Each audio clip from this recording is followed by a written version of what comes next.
হ্যাঁ, এই যে বৃষ্টি আইসেল, বৃষ্টির আগে একটা জরিরূপী মানে একটা আইসেল বাতাস, কিন্তু মেঘ নাই বাতাসে, অল্প অল্প ফুটা আর ওইগুলো ধুলে।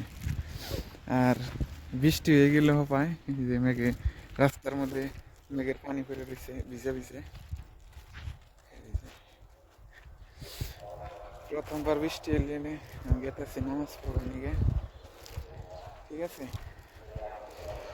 Wow, so beautiful, so elegant, just looking like a wow.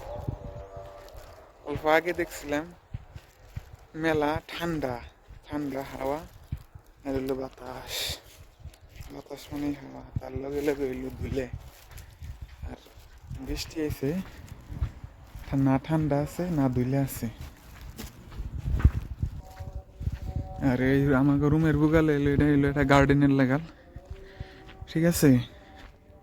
তো এনে গাছ গুছনি লাগিয়ে থুয়ে দিছে, গাছের ঘুরে পানি হবার সময় দিয়ে রাখুন নাকি। এই একটা খাইজুর গাছ, এই খাইজুর গাছটা হইলো অন্য জায়গায় থেকে আইনে এনে বুনে দিছে, ঠিক আছে।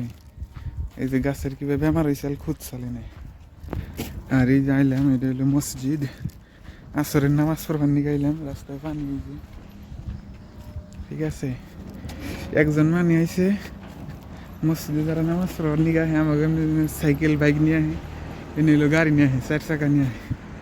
এত বড় বড় গাড়ি মোটামুটি 7-8 জন আরামসে বই হারবো, কিন্তু একজনই আহে, বুঝছেন। আর এই যে এখানে হইলো কাশ্মীরের সৌদির বাড়ি।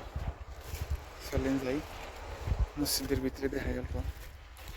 আর এনে মানে রান্না বাড়া করার নিগে এই যে পানির নিগে আইছি আমি, পানি পানি নেমে থেকে এই যে ফিল্টার হয়ে যেতে, এটা হলো ফিল্টার দিয়ে পানি নেই। নামা শুরু হয়ে গেছে গা, ভিতরে কথা এখন যাবো না, বোতল থুয়ে দিলাম।